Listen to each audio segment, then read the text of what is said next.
Si el hombre muere, ¿volverá a vivir? ¿Qué significa estar ausente del cuerpo y presente con el Señor?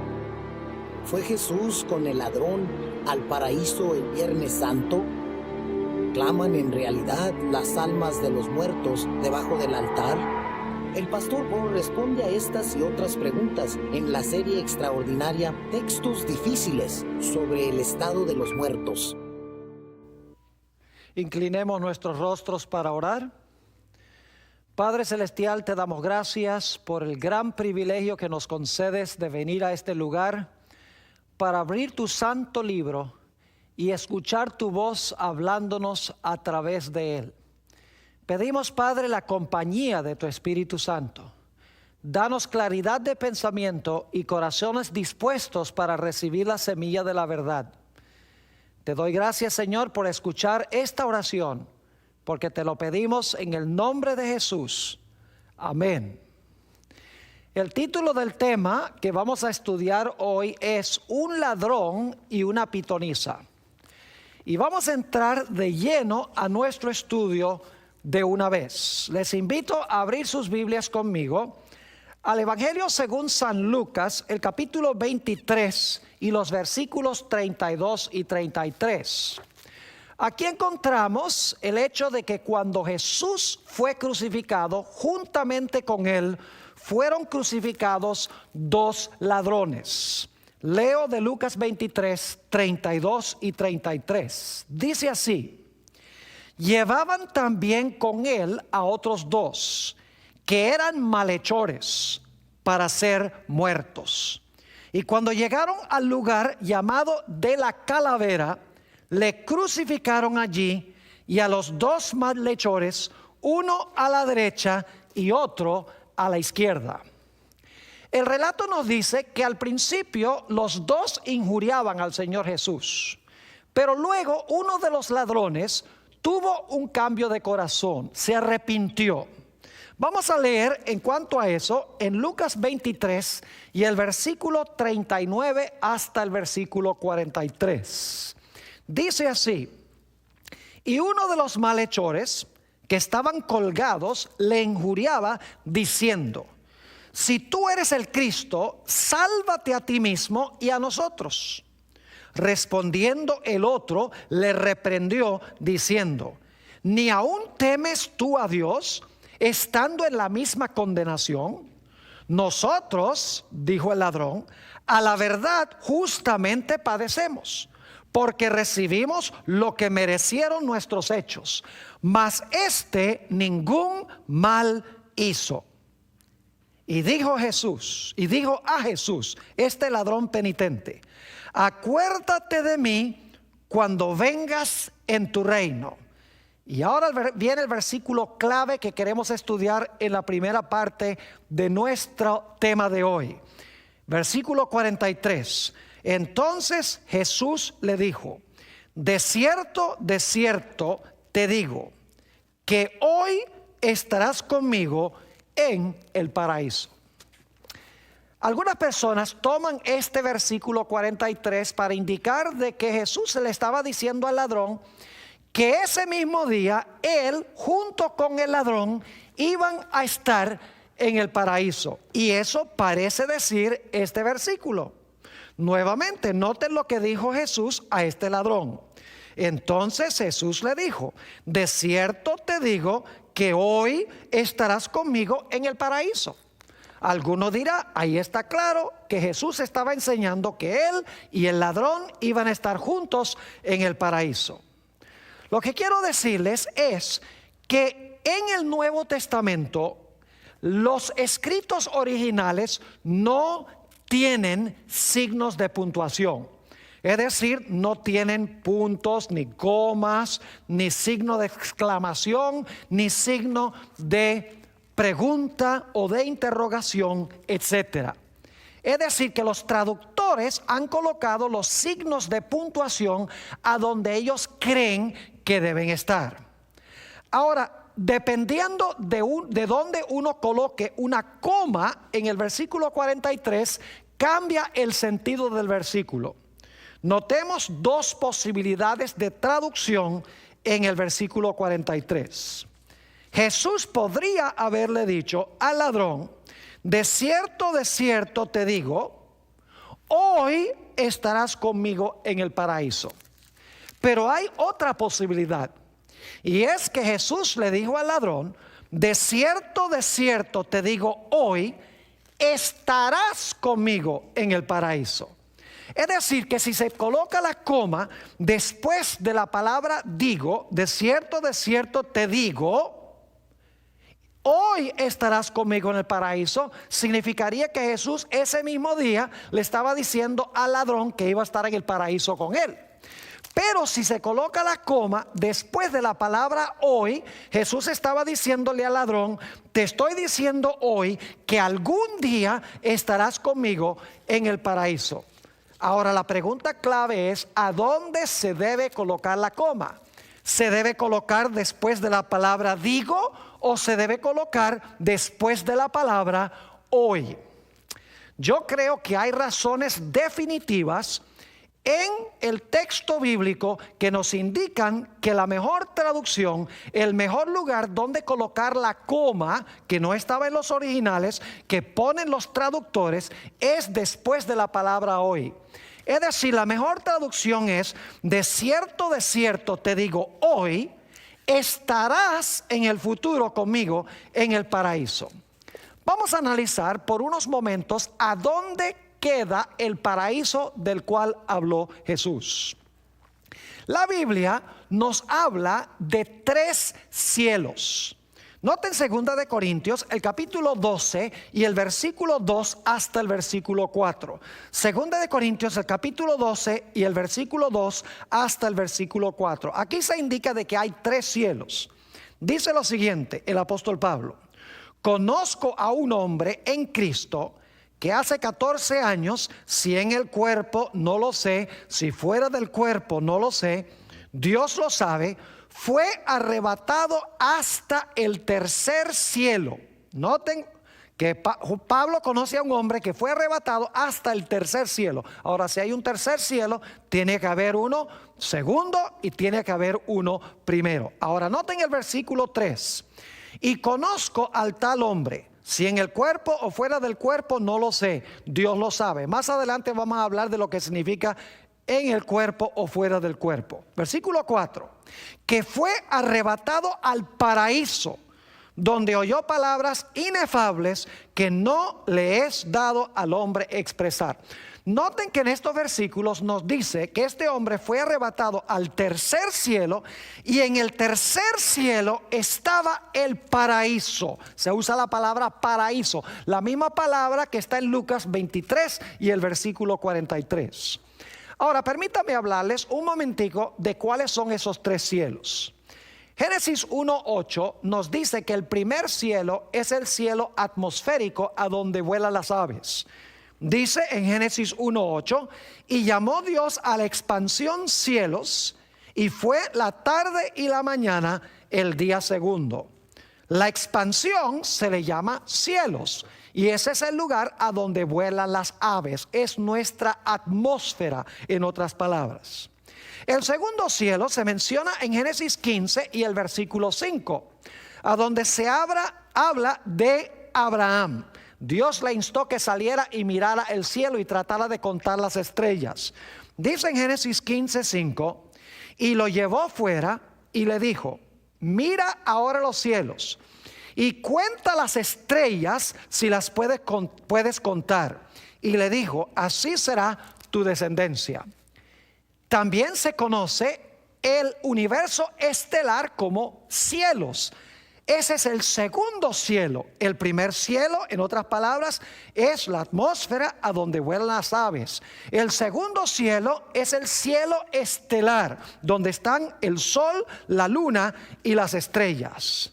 El tercer cielo, como hemos visto, es el lugar a donde se encuentra el paraíso. Ahora inmediatamente nos preguntamos: ¿a dónde queda ese paraíso?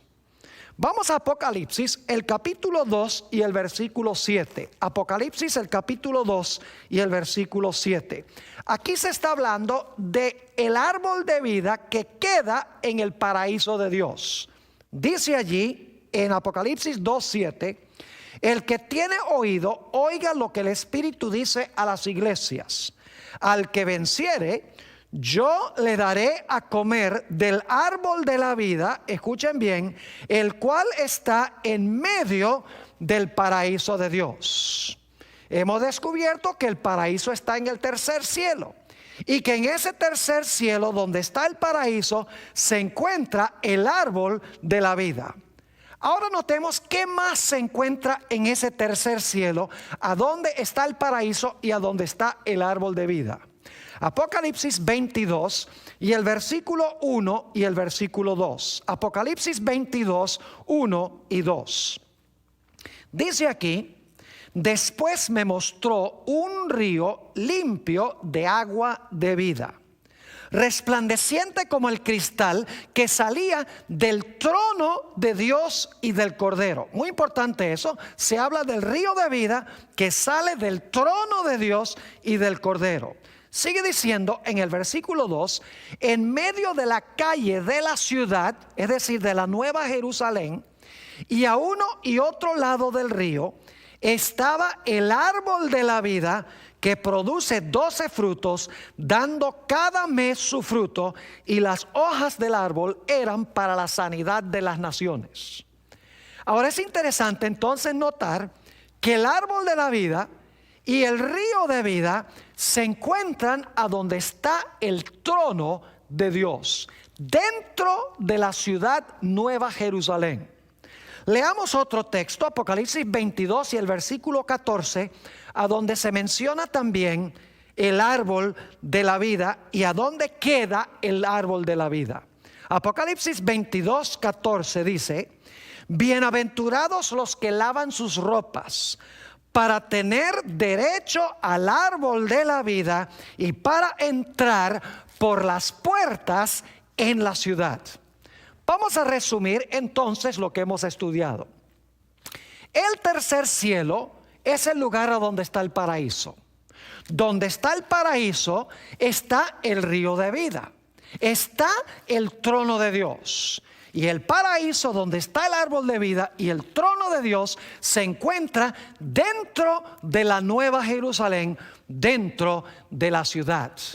Es decir, que cuando Jesús le dijo al ladrón que estaría con él en el paraíso, le estaba diciendo que iba a estar en la Nueva Jerusalén, donde está el árbol de la vida, donde está el trono mismo de Dios, a donde se encuentra el río de vida. Es decir, Jesús le estaba diciendo que él iba a estar con Jesús, ya fuera después o ya fuera ese mismo día que estudiaremos, que ese ladrón iba a estar con él en la presencia misma de Dios, a donde está el trono de Dios en la Nueva Jerusalén. Lamentablemente, durante el periodo intertestamental, es decir, el periodo entre el Antiguo Testamento y el Nuevo Testamento, se desarrolló una tradición judía, que no es bíblica, de que el paraíso era un lugar intermediario a donde iban las almas de los salvos antes de que fueran conducidos a la presencia de Dios. Ahora, los protestantes tomaron esta enseñanza y la cambiaron un poco y dijeron que en realidad el paraíso era un lugar intermediario a donde iban las almas de los justos en el Antiguo Testamento hasta el momento que Jesús muriera en la cruz, y entonces Jesús iba a llevarlos del paraíso al cielo, a la presencia de Dios. Este concepto, mis queridos amigos, no es bíblico, porque ya hemos visto que el paraíso es el lugar a donde se encuentra el trono de Dios. El paraíso es el lugar a donde está el árbol de vida. El paraíso está dentro de la Nueva Jerusalén, en la presencia misma de Dios. No es ningún lugar intermediario. Así que si Jesús le estaba diciendo al ladrón que ese mismo día iba a estar con él en el paraíso, significaba que Jesús ese mismo día con el ladrón iba a estar en la Nueva Jerusalén, en la presencia de Dios, donde está su trono y donde está el árbol de la vida. Ahora surge la pregunta: ¿fue Jesús ese mismo día con el ladrón a la presencia de Dios, donde está el trono de Dios, en la Nueva Jerusalén, a donde se encuentra el árbol de vida y el río de vida? La respuesta bíblica es que Jesús no fue a ese lugar, ni tampoco fue el ladrón. Alguno dirá: ¿cómo sabe usted eso, Pastor Bor? Porque la Biblia lo dice. Noten Hechos, el capítulo 2 y el versículo 25 al 27, que nos dice a dónde fue Jesús cuando el Señor Jesucristo murió. No fue a la Nueva Jerusalén, al tercer cielo, donde está el trono de Dios, donde está el árbol de vida, donde está el río de vida. Allá no fue. La Biblia es clara en cuanto al lugar a donde fue Jesús ese mismo día. No fue allá, fue a otro sitio. Hechos 2 y el versículo 25. Porque David dice de él: veía al Señor siempre delante de mí, porque está a mi diestra, no seré conmovido. Por lo cual mi corazón se alegró y se gozó mi lengua, y aún mi carne descansará en esperanza. Esta es una promesa en cuanto al Mesías. Aquí está hablando el Mesías, Jesús, y está diciendo: mi carne descansará en esperanza. Ahora, ¿por qué la carne de Jesús iba a descansar en esperanza? Versículo 27. Porque no dejarás mi alma en el Hades, ni permitirás que tu santo vea corrupción. Ahora necesitamos nosotros estudiar esta palabra alma y también la palabra Hades. Permítanme leerles cómo reza este versículo en la Nueva Versión Internacional. Yo acabé de leer de la versión de 1960, Reina Valera, pero voy a leer ahora de la Nueva Versión Internacional, Hechos 2 y el versículo 27. Nos va a explicar qué significa la palabra alma y nos va a explicar dónde es el Hades. Dice allí en la Nueva Versión Internacional: no dejarás que mi vida, noten que la palabra alma significa la vida, no dejarás que mi vida termine en el sepulcro. Es decir, el Hades es el sepulcro. Ni permitirás que tu santo sufra corrupción. Es decir, la Nueva Versión Internacional, que es una de las más usadas en el mundo cristiano hoy, nos dice que la palabra alma significa la vida de la persona. Más adelante vamos a tener un tema donde estudiaremos lo que significa el alma en la Biblia y lo que significa la palabra Hades. Pero vale decir por ahora que la palabra alma aquí sencillamente significa la vida de la persona y el Hades significa el sepulcro. Es decir, el Señor Jesucristo en este salmo está diciendo que Dios no iba a dejar su vida allí en el sepulcro. Dicho sea de paso, en la versión Reina Valera de 1960 se traduce la palabra Hades con la palabra sepulcro en 1 Corintios el capítulo 15 y el versículo 55. Allí dice: ¿dónde está, oh sepulcro, tu victoria? Es decir, este texto nos está diciendo que el Señor Jesucristo ese día no fue al tercer cielo, a donde está el trono de Dios, a donde está el árbol de la vida, sino que fue al sepulcro. Ahora, quiero que noten en Juan 19, 31 al 34, que el ladrón ni siquiera se murió ese mismo día. ¿Cómo podría haber ido con Jesús al paraíso ese día si el ladrón ni siquiera se murió ese día?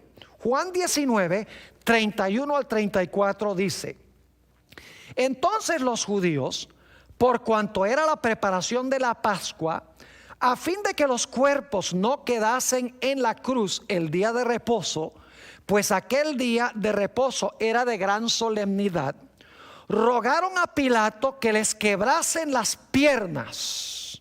Es decir, vamos a quebrarle las piernas a estos tres que están en las cruces y fuesen quitados de allí.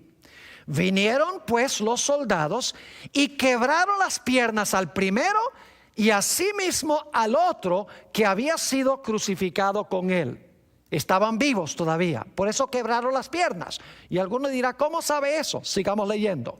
Mas cuando llegaron a Jesús, cuando le vieron ya muerto, no le quebraron las piernas. Es decir, como vieron a Jesús muerto, no le quebraron las piernas. Los ladrones no estaban muertos, por eso le quebraron las piernas. Dice, pero uno de los soldados le abrió el costado con una lanza y al instante salió sangre y agua. Es decir, en ese momento, cuando iban a bajar de las cruces a los prisioneros, los dos ladrones todavía no habían muerto. Ahora surge la pregunta, ¿a qué horas del día murió Jesús? Mateo 27, 46 al 50 tiene la respuesta. Mateo 27, 46 al 50. Dice lo siguiente: cerca de la hora novena, eso es las 3 de la tarde, dicho sea de paso, Jesús clamó a gran voz diciendo, Elí, Elí, lama sabactani. Esto es, Dios mío, ¿por qué me has desamparado? Algunos de los que estaban allí decían al oírlo, a Elías llama a este. Y al instante, corriendo uno de ellos, tomó una esponja y la empapó de vinagre y poniéndola en una caña le dio a beber. Pero otros decían, deja, veamos si viene Elías a librarle. Mas Jesús, habiendo otra vez clamado a gran voz, entregó el Espíritu. Este texto nos dice claramente que el Señor Jesucristo murió después de las 3 de la tarde. Después de esa hora es que iban a bajar a los prisioneros de la cruz. Es decir, que los ladrones no habían muerto aún a las 3 de la tarde y por eso había urgencia de bajar sus cuerpos de la cruz. Es interesante entonces notar que los ladrones no murieron ese mismo día. Jesús sí murió, pero los ladrones no. Y ya hemos visto que Jesús ese día fue al sepulcro porque Dios no iba a dejar su vida en el sepulcro. Es decir, que según la Biblia, Jesús no fue al paraíso ese día, ni tampoco el ladrón fue al paraíso ese día. Porque el ladrón penitente no había muerto y Jesús no fue al paraíso, sino que fue al sepulcro. Ahora yo quiero comprobarles bíblicamente que el Señor Jesucristo no fue a donde su Padre en el momento de su muerte. Noten Juan el capítulo 20 y el versículo 1. Está hablando de la resurrección de Jesús. Jesús murió, todos sabemos esto, el 6º día de la semana que llamamos Viernes Santo. La Biblia nos dice que resucitó el primer día de la semana que se conoce como Domingo de Resurrección. Noten Juan 20 y el versículo 1. El primer día de la semana, María Magdalena fue de mañana siendo aún oscuro al sepulcro y vio quitada la piedra del sepulcro. Claramente nos dice aquí que el primer día de la semana fue que se halló el sepulcro vacío porque ese día resucitó Jesús. Ahora quiero leerles un versículo de algo que sucede ese día, ese mismo día, allí en el huerto, con Jesús y con María Magdalena. Juan 20 y el versículo 17. Jesús se encuentra con María Magdalena y María Magdalena quiere tocar a Jesús. Y fíjense lo que le dijo el maestro. Juan 20, 17. Jesús le dijo, no me toques, porque aún no he subido a mi Padre. ¿Cómo es la cosa? Jesús dice, el primer día de la semana cuando resucitó, dice, aún no he ascendido a mi Padre, no me toques. ¿Cómo es entonces que el Señor Jesucristo supuestamente se fue al cielo el Viernes Santo a la presencia de su Padre, cuando nos dice que el día de la resurrección Jesús le declaró a María Magdalena que todavía no había ido para estar con su Padre? Es muy obvio por todas estas evidencias bíblicas que Jesús no fue a la presencia de su Padre ese mismo día en el paraíso, ni el ladrón tampoco fue ese mismo día al paraíso. Otro punto interesante es que el pedido del ladrón no fue que pudiera ir ese mismo día con Jesús al paraíso. Note lo que dice en el Evangelio según San Lucas, el capítulo 23 y el versículo 42. Lucas 23, 42. Note lo que le dijo el ladrón a Jesús: acuérdate de mí cuando vengas en tu reino. Otras versiones dicen cuando entres en tu reino. Yo pregunto, ¿cuándo fue que Jesús entró en su reino? Mis queridos amigos, Jesús no entró en su reino sino hasta que ascendió 40 días después de la resurrección. Y si esto significa cuando vengas en tu reino, pues Jesús no viene en su reino sino hasta su segunda venida. Es decir, el ladrón no le estaba pidiendo a Jesús ir ese mismo día allá al paraíso, sino que le estaba diciendo a Jesús: cuando entres en tu reino o cuando vengas en tu reino, acuérdate de mí y sálvame. En realidad, Jesús estaba usando un modismo muy común que se usaba en la mentalidad hebrea. Noten Deuteronomio, el capítulo 30 y el versículo 18. Deuteronomio 30 y el versículo 18 usa la misma clase de terminología. Jesús está diciendo: mira, hoy que tú estás en esa cruz colgado, que parece que no tienes esperanza, hoy cuando yo estoy aquí colgando en esta cruz, hoy te estoy diciendo, te estoy asegurando este día que estarás conmigo en el futuro, en el paraíso. Noten Deuteronomio 30, 18, cómo se usa esa misma idea que hoy va a pasar algo en el futuro. Dice aquí, hablando Moisés: yo os protesto hoy que de cierto pereceréis. Fíjense, les digo hoy que de cierto en el futuro pereceréis. No prolongaréis vuestros días sobre la tierra a donde vais, pasando el Jordán para entrar en posesión de ella.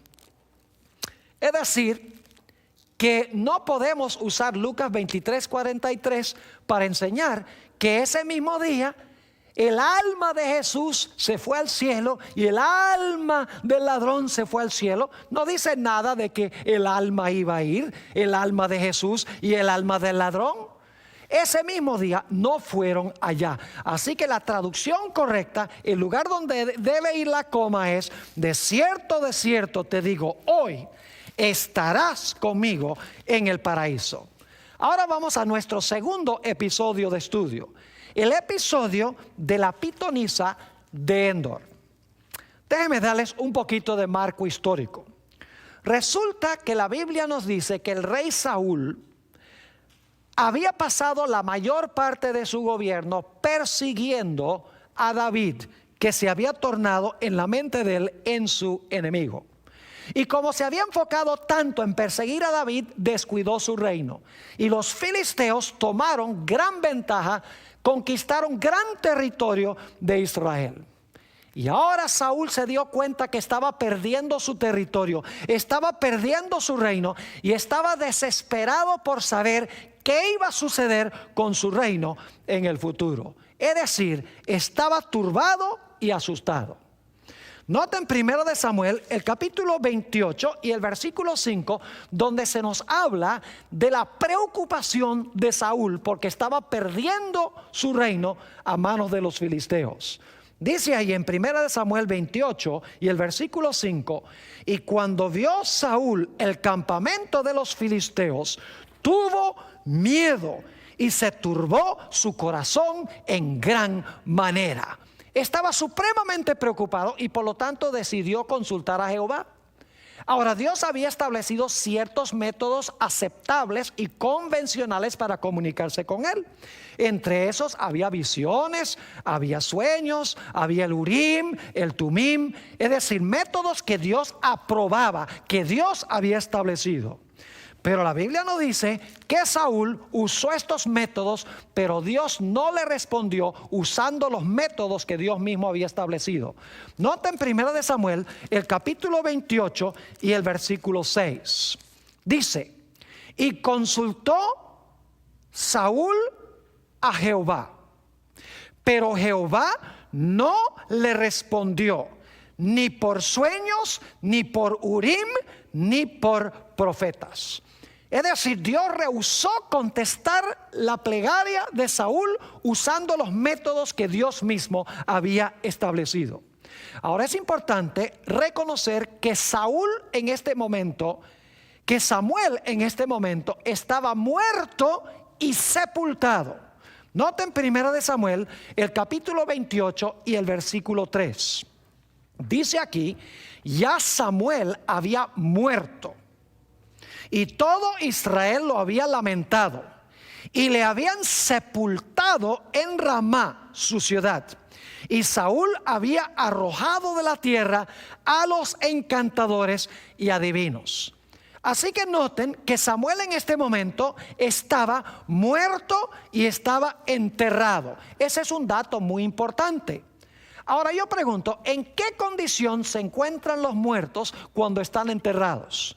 Eclesiastés 9, 5 y 6 nos dice lo siguiente: porque los vivos saben que han de morir, pero los muertos nada saben, ni tienen más paga, porque su memoria es puesta en olvido.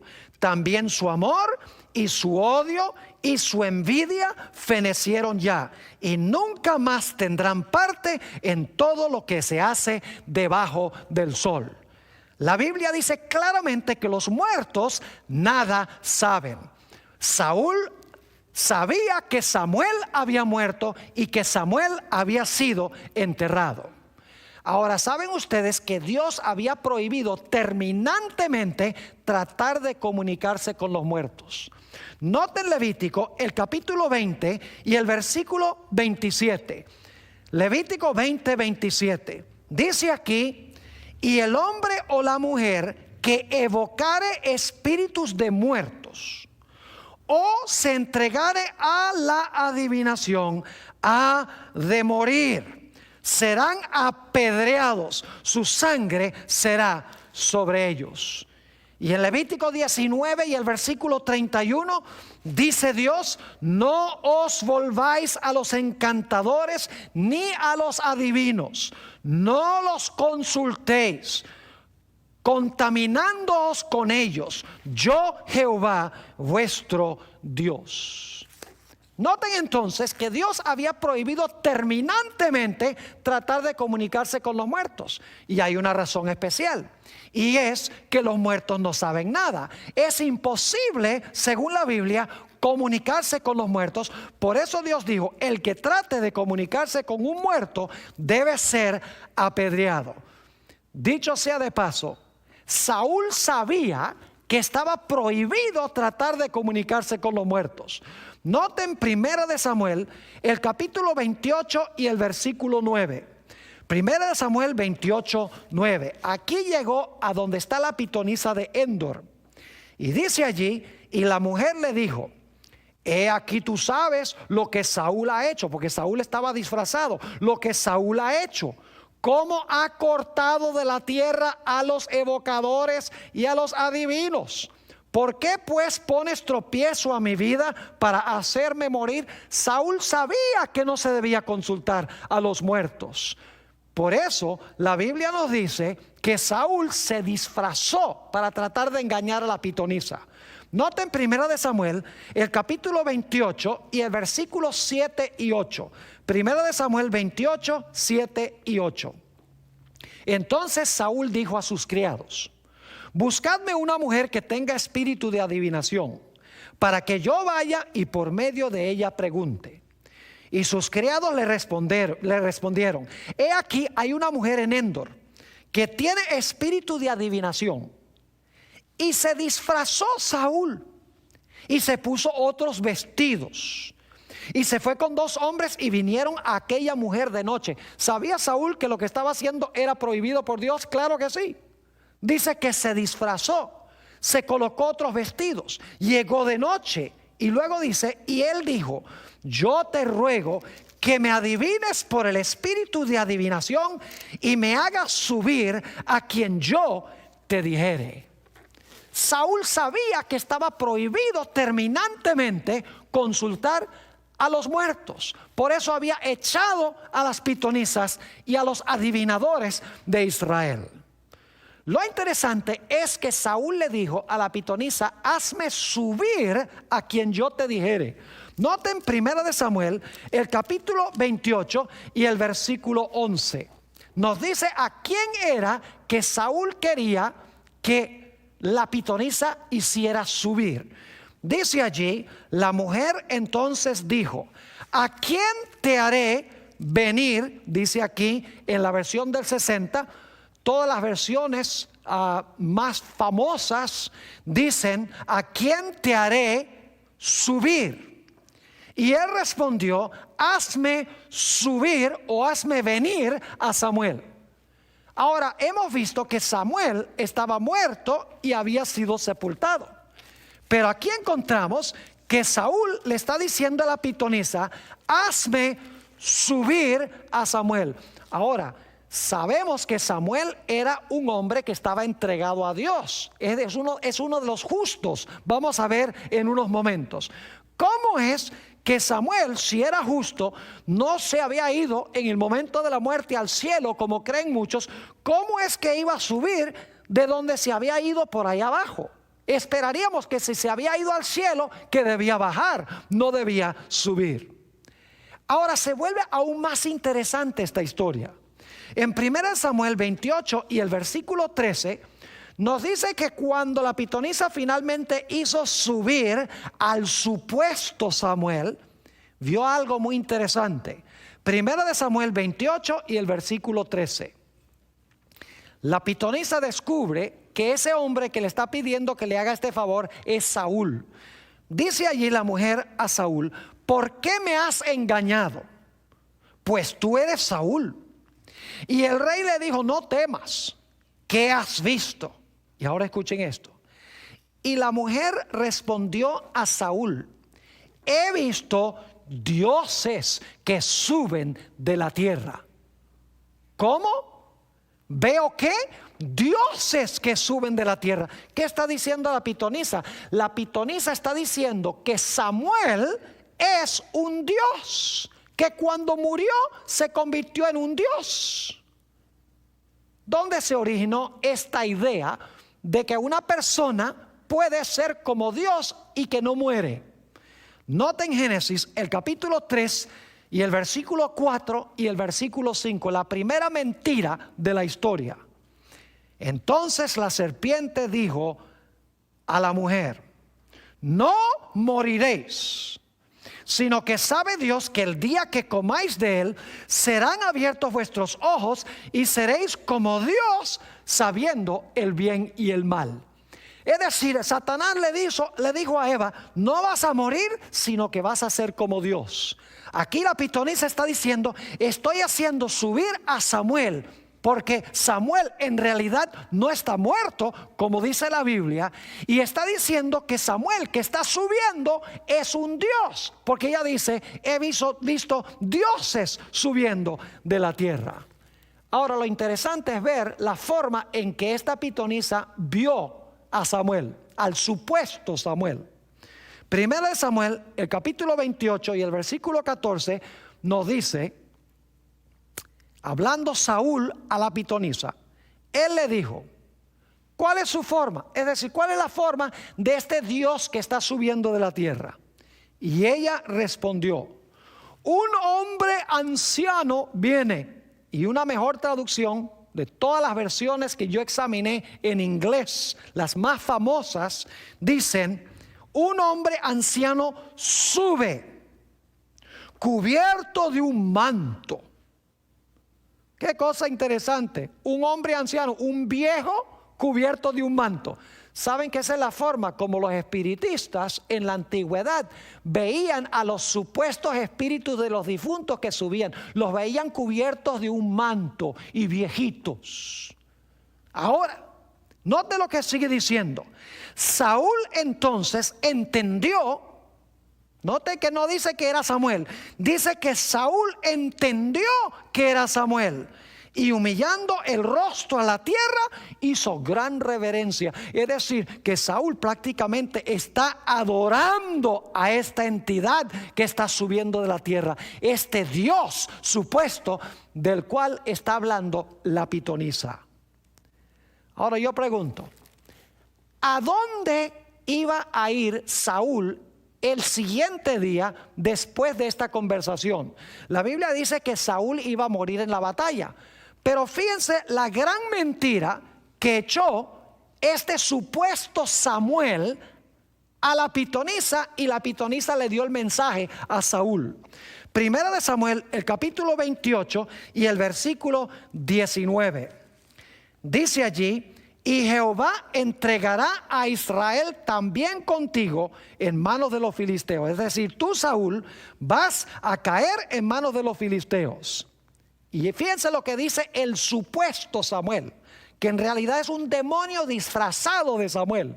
Dice: y mañana estaréis conmigo, dice este supuesto Samuel, mañana estaréis conmigo tú y tus hijos, y Jehová entregará también al ejército de Israel en mano de los filisteos. Qué raro que este supuesto Samuel le esté diciendo a Saúl: mira, mañana tú vas a estar en el mismo lugar a donde estoy yo. Entonces, ¿qué? ¿Los justos y los impíos van al mismo lugar cuando mueren? Eso es lo que enseña el espiritismo. El espiritismo no enseña que los justos van al cielo y los impíos van al infierno. Ellos enseñan que los justos y los impíos todos van al mismo lugar. Ahora yo pregunto, Samuel, quien fue justo, ¿a dónde era que iba a ir? ¿Saúl iba a estar en el mismo lugar que el justo Samuel? En ningún sentido de la palabra. En Hebreos, el capítulo 11 y el versículo 32, encontramos mencionado el nombre de Samuel como uno de los grandes héroes de la fe del Antiguo Testamento. Dice en Hebreos 11:32: ¿y qué más os digo? Porque el tiempo me faltaría contando de Gedeón, de Barak, de Sansón, de Jefté, de David, así como de Samuel y de los profetas. Fíjense que Samuel era justo, está en la lista de los héroes de la fe en Hebreos 11. Y quiero que noten que la Biblia nos dice que Samuel fue salvo. Y algunos dicen, ¿cómo sabemos eso? Hebreos 11 y el versículo 35, después de mencionar los nombres de los héroes de los cuales hemos hablado y hemos leído en el versículo 32, dice allí en Hebreos 11:35, las mujeres recibieron sus muertos mediante resurrección. Por ejemplo, la viuda de Sarepta recibió a su hijo cuando Elías lo resucitó. Dice, las mujeres recibieron sus muertos mediante resurrección. Mas otros fueron atormentados, no aceptando el rescate, a fin de obtener mejor resurrección. Fíjense que Samuel y todos los que fueron martirizados esperaban mejor resurrección que la resurrección de este hijo de la viuda de Sarepta, porque ese niño volvió a morir.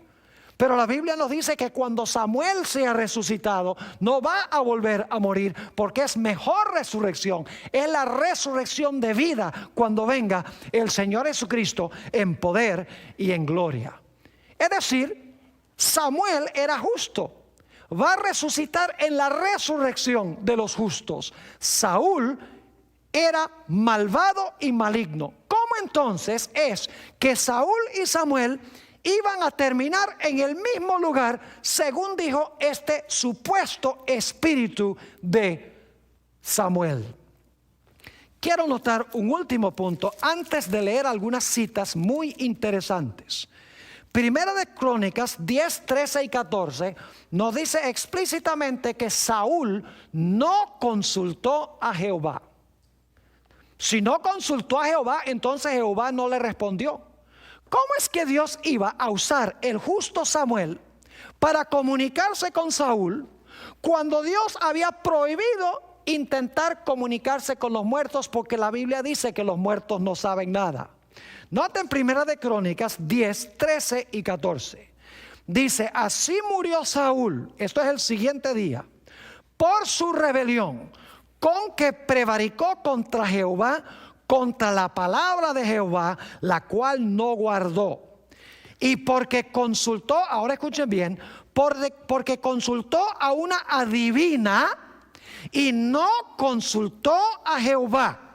Por esta causa le mató y traspasó el reino a David, hijo de Isaí. Claramente nos dice aquí que Saúl no consultó a Jehová. Así que Jehová no le contestó a Saúl. Ahora noten Isaías 8, 19 y 20, donde Dios dice a quién deben consultar los miembros que pertenecen a su pueblo. Isaías 8, 19 y 20. Y si os dijeren, preguntad a los encantadores y a los adivinos que susurran hablando, responded: ¿no consultará el pueblo a su Dios? ¿Consultará a los muertos por los vivos? A la ley y al testimonio. Si no dijeren conforme a esto, es porque no les ha amanecido. Aquí Dios dice en Isaías: no consultes a los pitones, a las pitonisas, a los adivinos, a los que consultan a los muertos. Dice: consulta a Jehová, a la ley y al testimonio. Es decir, de acuerdo con la Biblia, la palabra de Dios. Pero alguno dirá: pero pastor, allí dice que aparentemente fue Samuel el que se le apareció a la pitonisa de Endor. Quiero que noten un dato muy interesante en 1 de Samuel 28 y el versículo 14. 1 de Samuel 28 y el versículo 14. Dice allí que Saúl en realidad no vio a Samuel. La pitonisa fue la que dijo que vio a Samuel.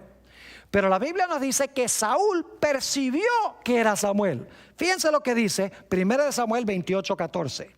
Saúl entonces entendió, otra traducción dice percibió, que era Samuel, y humillando el rostro a tierra hizo gran reverencia. Dice que Saúl percibió que era Samuel. Ahora, ¿cómo estaban los poderes de percepción de Saúl en este momento? Primero de Samuel 16, 14 nos dice que para este momento Saúl estaba bajo el control de un espíritu malvado. Note lo que dice Primero de Samuel 16 y el versículo 14. Dice: el espíritu de Jehová se apartó de Saúl y le atormentaba un espíritu malo de parte de Jehová. No dice que Dios le mandó el espíritu malo, esa es la impresión que da. Pero cuando dice que un espíritu malo fue enviado por Dios a Saúl, lo que quiere decir es que Dios quitó su protección y permitió que el espíritu fuera y atormentara a Saúl, porque Saúl para este momento se había entregado en manos de Satanás. Es decir, que para este momento Saúl estaba bajo el control de un mal espíritu, estaba bajo el control de Satanás, y por lo tanto no podemos confiar que sus poderes de percepción estaban muy claros. Ahora quiero leerles algunas citas muy interesantes de una escritora que se llama Elena G. de White. La primera cita se encuentra en el libro Conflict and Courage, página 172. Yo traduje esta cita. Está hablando de la experiencia de la pitonisa de Endor. Dice: cuando Saúl inquirió de Samuel, el Señor no causó que Samuel se le apareciera. Saúl no vio nada, y eso es lo que dice la Biblia. no se le permitió a Satanás que perturbara el descanso de Samuel en el sepulcro para hacerle subir en realidad ante la pitonisa de Endor. Dios no le da a Satanás el poder de resucitar a los muertos. Ahora escuchen, pero los ángeles de Satanás asumen la forma de amigos difuntos y hablan y actúan como ellos. Y por medio de estos supuestos amigos muertos puede llevar adelante mejor su obra de engaño. Satanás conocía muy bien a Samuel y sabía cómo imitarlo ante la pitonisa de Endor, y sabía también cómo predecir correctamente la suerte de Saúl y de sus hijos. Si Satanás estaba en pleno control de Saúl, obviamente Satanás podría llevar a los filisteos a matar a Saúl, porque Saúl estaba desamparado de la protección de Dios. En el libro El conflicto de los siglos, la página 608, encontramos esta declaración impactante de la misma autora sobre el poder que tiene Satanás. Dice allí: Satanás puede evocar ante los hombres la apariencia de sus amigos desfallecidos. La falsificación es perfecta. Fíjese que Satanás puede hacer una falsificación perfecta de los familiares. Sigue diciendo: los rasgos familiares, las palabras y el tono son reproducidos con una exactitud maravillosa. Muchas personas se consuelan con la seguridad de que sus seres queridos están gozando de las delicias del cielo, y sin sospechar ningún peligro dan oídos a espíritus seductores y a enseñanzas de demonios. Ahora alguno dirá: ¿cómo fue posible que este espíritu malvado, este espíritu enviado por Satanás, que falsificó o imitó a Samuel mientras Samuel estaba vivo, cómo es que pudo predecir que el siguiente día Saúl iba a ser muerto en la batalla? Permítame leerles una cita muy interesante que encontramos en el libro Patriarcas y Profetas, la página 743. Dice allí la autora: Satanás induce a los hombres a que consulten a los que poseen espíritus adivinadores. Y mediante, ahora escuchen bien, y mediante la revelación de cosas pasadas ocultas. ¿Por medio de qué? Por medio de la revelación de cosas pasadas ocultas, les inspira confianza en su poder de predecir lo por venir. Yo pregunto: ¿Satanás conoce las cosas ocultas de la gente? Claro que sí. Él es invisible y es capaz de meterse a ver las cosas más secretas que hace la gente. Por eso ustedes han notado algunas personas en televisión que la gente los llama por teléfono y dice: yo quiero saber qué pasó con mi familiar que murió, dónde está, qué está haciendo. Y esa persona en el otro lado del teléfono le puede decir: tiene tantos años, ¿verdad que sí? ¿Cómo no? Y vivió en tal lugar, ¿verdad? Y tiene 2 hermanos. Puede dar muchos detalles en cuanto a la vida de esa persona que nunca conoció. ¿Quién le está revelando esa información? ¿El espíritu de un difunto? No. Satanás, que conocía muy bien la vida de esa persona. Sigue diciendo la autora: en virtud de la experiencia que obtuvo a través de largos siglos, ¿ves? Satanás ha adquirido experiencia por largos siglos, puede razonar de la causa al efecto y a menudo predecir con cierta exactitud algunos acontecimientos futuros de la vida del hombre. Es decir, a la luz de lo que pasó de lo que sucedió en el pasado con la vida de una persona, Satanás puede razonar lo que podría pasar en el futuro con esa persona. Y luego dice la autora: así puede engañar a ciertas pobres almas mal encaminadas, ponerlas bajo su poder y llevarlas cautivas a su voluntad. Les doy un ejemplo. Hay una mujer que supuestamente leía el futuro en una bola de cristal. Se llamaba Jean Dixon. Ella murió hace algunos años. Saben que ella pudo predecir con precisión extraordinaria la muerte de Robert Kennedy. Predijo el hotel a donde iba a ser muerto, el Hotel Embajador. Predijo el mes en que iba a ser muerto, el mes de junio. Predijo que le iban a disparar. Y así, varios meses después, sucedió exactamente como dijo Jeane Dixon. Entonces la gente dice, ve, Jeane Dixon tiene la capacidad de predecir el futuro porque estas entidades del mundo invisible le revelan el futuro a ella. En ningún sentido de la palabra. Satanás sabía que Robert Kennedy iba a estar en ese hotel. Y sabía cuándo iba a estar en ese hotel, porque Satanás podía leer el calendario de Robert Kennedy. Satanás contrató al asesino para ir a ese lugar, para asesinar a Robert Kennedy, para que entonces la gente dijera, mire qué extraordinario, esta mujer pudo predecir la muerte de Robert Kennedy. Y de esa manera la gente dice, oh, para saber el futuro, entonces hay que ir a consultar a los magos, a los astrólogos y a los adivinos. Hoy en día se ha vuelto muy común que la gente trate de descubrir la voluntad del Señor a través de ángeles, que supuestamente muchos creen que son espíritus de difuntos, a través de astrólogos, a través de adivinos, a través de clarividentes, a través de los que leen la palma de la mano, a través de los que miran en la bola de cristal, por medio de los que leen los naipes, los que van a los medium. Algunos inclusive creen que pueden determinar la voluntad de Dios consultando con la Virgen María o consultando con los santos. En realidad la Biblia nos dice que todos estos métodos están prohibidos terminantemente por Dios.